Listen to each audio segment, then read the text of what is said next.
पाकिस्तान में इटालियन तर्ज तामीर का एक शाहकार ये महल भावलपुर में है, भावलपुर का नूर महल।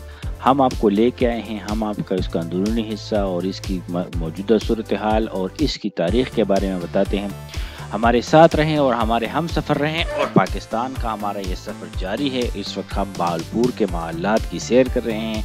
आइए हमारे साथ आप भी भावलपुर के महल्लात की सैर करें और एंजॉय करें।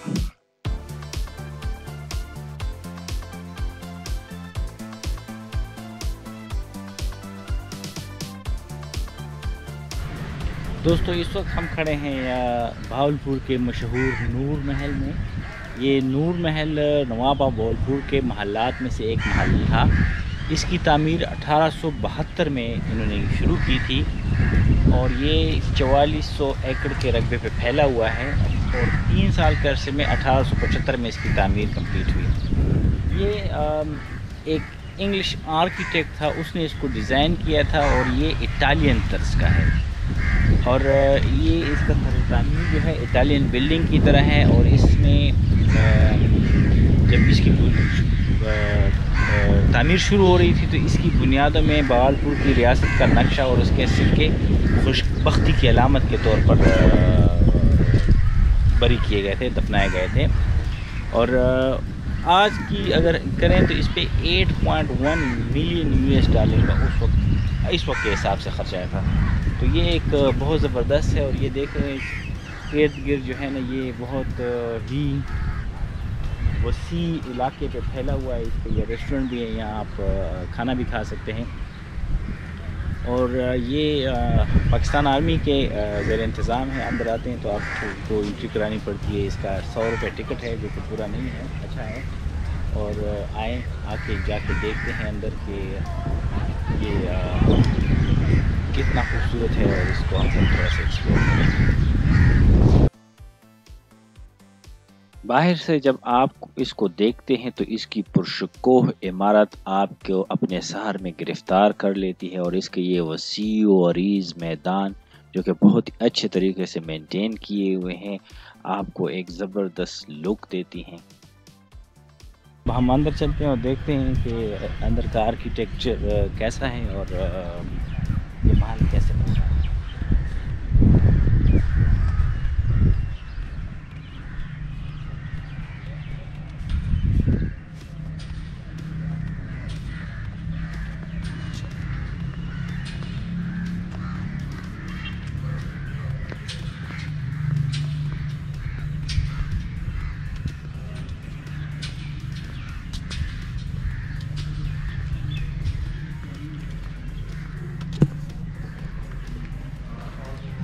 यहाँ से हम दाखिल होंगे। ये सूवेनियर शॉप वगैरह भी है।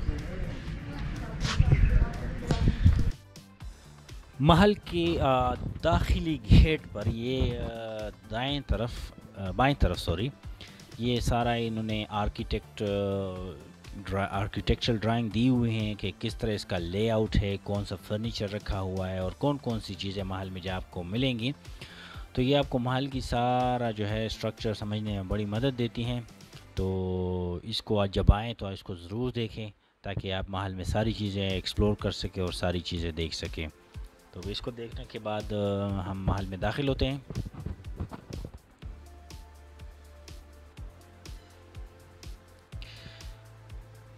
ये इसका दाखिली दरवाज़ा है, उन दरलान से हम दाखिल हुए। बहुत ही खूबसूरत बिल्डिंग है, बहुत ही ज़बरदस्त बिल्डिंग है। आज अच्छा है, ज़्यादा रश नहीं है, कुछ मुकामी लोग भी इसको देखने के लिए आए हैं। जैसे ही आप इसके अंदर दाखिल होते हैं और इसकी पहली जो ये मैंने आपको बताया इटालियन तर्ज के डोम है। इटली में जब आप जाते हैं तो इस तरह की आपको ये इमारत नज़र आती हैं। और जिस तरह मैंने आपको बताया कि इंग्लिश आर्किटेक्ट था लेकिन इटालियन आर्किटेक्ट के तर्ज पे इसको तामीर किया गया है। ये इसकी कुछ तस्वीरें हैं, जब ये ज़ेर तामीर था तो इनकी तस्वीरें उतारी गई थी और ये लगाई गए हैं। ये बाद में भी हम आपको बताएंगे। ये 1924 की एक तस्वीर है जब नवाब ऑफ भावलपुर की ताजपोशी हो रही थी। याद रहे कि नवाब ऑफ भावलपुर जो थे वो बहुत बचपन में यतीम हो गए थे, तो अंग्रेज़ों ने इनका अपना तालीक मुकर्रर किया था जिन्होंने इनकी तरबियत की थी। और ये जो फर्नीचर आप देख रहे हैं ये ओरिजिनल फर्नीचर नहीं है, ये रेप्लिका है उस फर्नीचर का जो यहाँ पे हुआ करता था और इसके अहद रफ्ता की राज याद ताज़ा करता है। ये नवाब साहब के दरबार में मेन कुर्सी थी जहाँ पे ये बैठते थे और ये साइड पे इस तरह ये दरबार लगा होता था और इस तरह ये लोग यहाँ पे बैठते थे। तो जब आप अंदर आते हैं तो आप इसकी छत को देखें, आपको एक बहुत ही पुरशकोह इमारत और बावलपुर के शानदार माजी की आपको याद दिलाती है। तो ये इसका मेन हॉल है।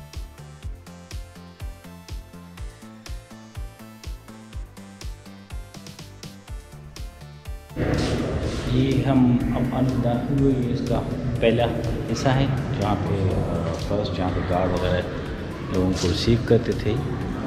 और ये 1924 की नवाब साहब की तस्वीर है और ये इस तरह की जब दरबार लगता था तो इस तरह की ये लोग इस तरतीब से बैठे थे। तो ये नवाब साहब का दरबार है।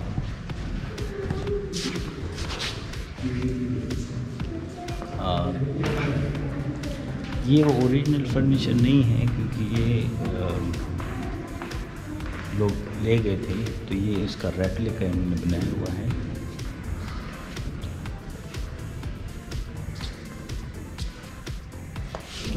ये इस कुर्सी पर ये जो स्टेज था, ये तख्त था, इस पे नवाब साहब बैठा करते थे।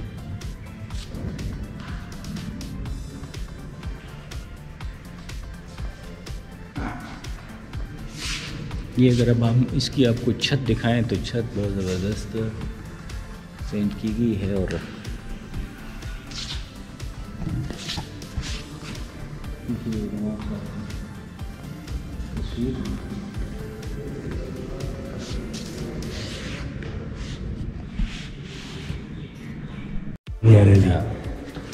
ये अब नूर महल में हम नवाब साहब की ख्वाबगाह में दाखिल हो गए हैं।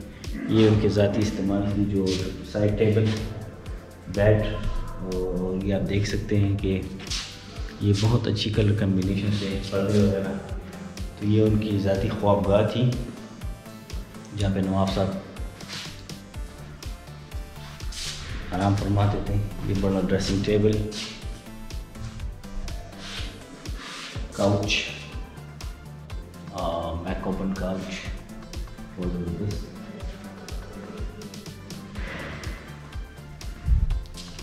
ये ख्वाबगाह से हम बाहर निकले तो ये यहाँ पे नवाब साहब के ज़ाती इस्तेमाल की तलवारें, छुरियाँ, लोटे और ये नवाब साहब की यूनिफॉर्म, चोगा, हुक्का, गन्स, इनके ज़रिए इस्तेमाल जो पुरानी गन्स थी। और ये बावलपुर की आर्मी के बारे में सारी मालूमात रखी हुई हैं।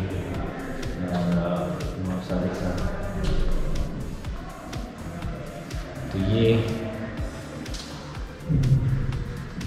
भी एक ड्रेसिंग टेबल नवाब साहब के लिए डिज़ाइन किया गया था जो वो यूज़ करते थे। ये नवाब साहब की बेगमात की ज्वेलरी, बावलपुर के इलाके की कुछ पॉटरीज, तो ये लोकल लोगों के मलबूसात जो हैं। और ये महलात इस वक्त हम नूर महल में खड़े हैं। इसके अलावा दरबार महल, गुलजार महल, निशात महल और फर्रुख महल, ये सारे महल्लात थे जो नवाब साहब ने तामीर किए थे अपने दौर में। और ये बावलपुर की जो वेल्थ थी उसको ज़ाहिर करती थी। इधर ये बहुत इंटेलिजेंट सिस्टम था। ये नीचे से यहाँ से हवा आती थी और ये हवा सर्कुलेट होती थी। ये इन्होंने एक डिज़ाइन बनाया, यहाँ से सर्कुलेट होती थी और सारे महल को ठंडा रखती थी। तो उस वक्त जो एक एयर कंडीशनिंग सिस्टम था वो इन्होंने यहाँ पे बनाया हुआ था, नेचुरली फंक्शनिंग एयर कंडीशनिंग, जो हवा को रोटेट करता था और इसको इससे सारी जगहों को गर्मियों में ठंडा रखता है क्योंकि बावलपुर एक गर्म इलाका है। तो ये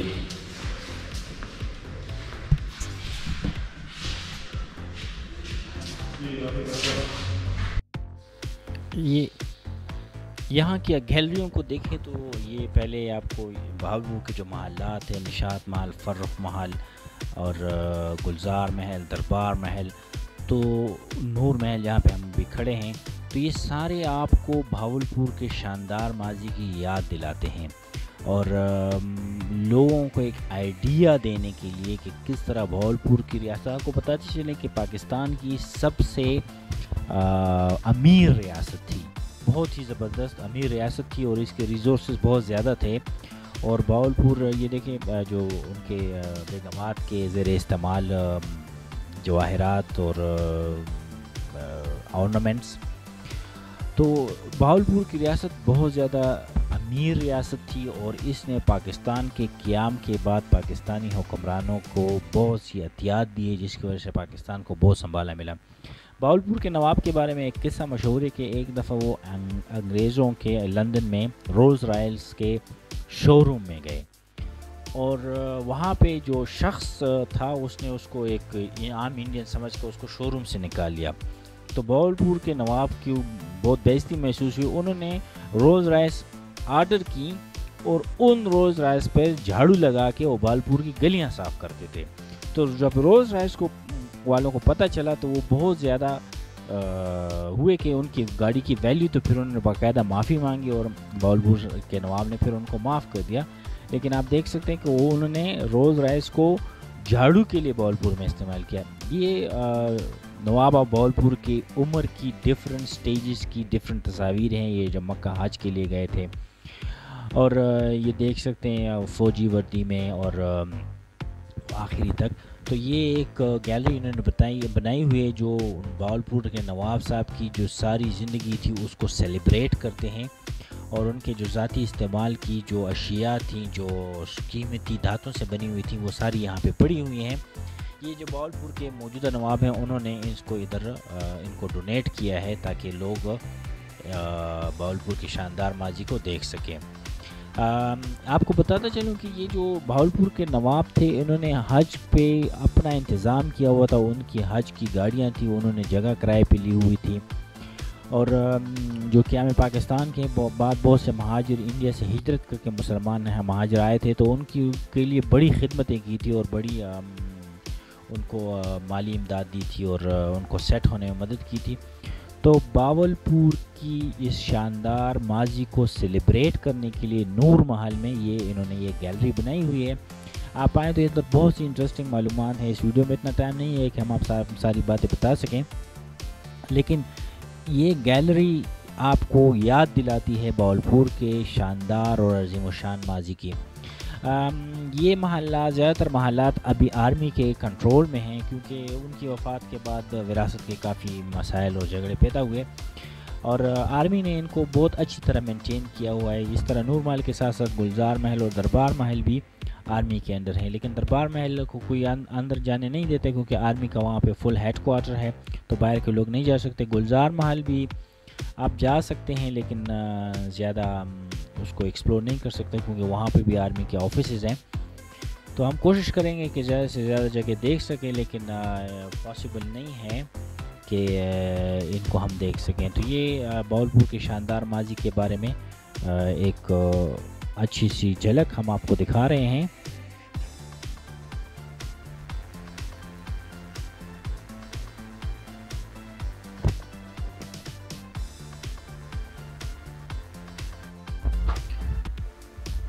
ये इधर हम अब आपको नवाब बहावलपुर के जो नवाब रहे हैं उनकी तारीख़ भी बताते चले।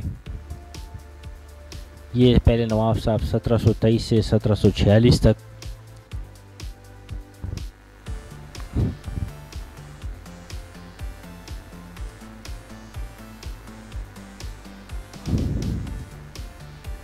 ये 1746 से 1749 तक दूसरे नवाब साहब,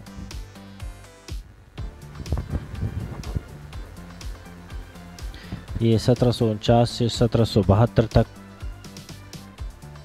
नवाब मोहम्मद खान बावल अब्बासी, 1772 से 1809 तक ये ये बवाल खान अब्बासी 3 1826 से 1852 तक।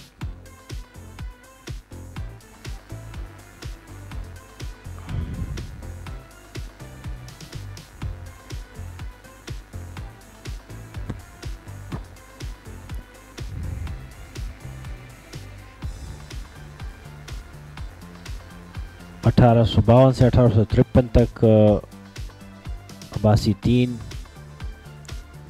ये नवाब फतेह खान अब्बासी। 1858 से 1866 तक। तो ये आप देख सकते हैं कि आप जब महल में आते हैं तो आपको मुख्तलिफ़ नवाबों की ये जो तस्वीरें हैं और उनके जो अहद है वो इसके बारे में बहुत मालूमात दी। तो ये बहुत ही ज़बरदस्त मालूमात इन्होंने यहाँ रखी हुई हैं 1899 तक। ये सदाक साहब थे 1899 तक।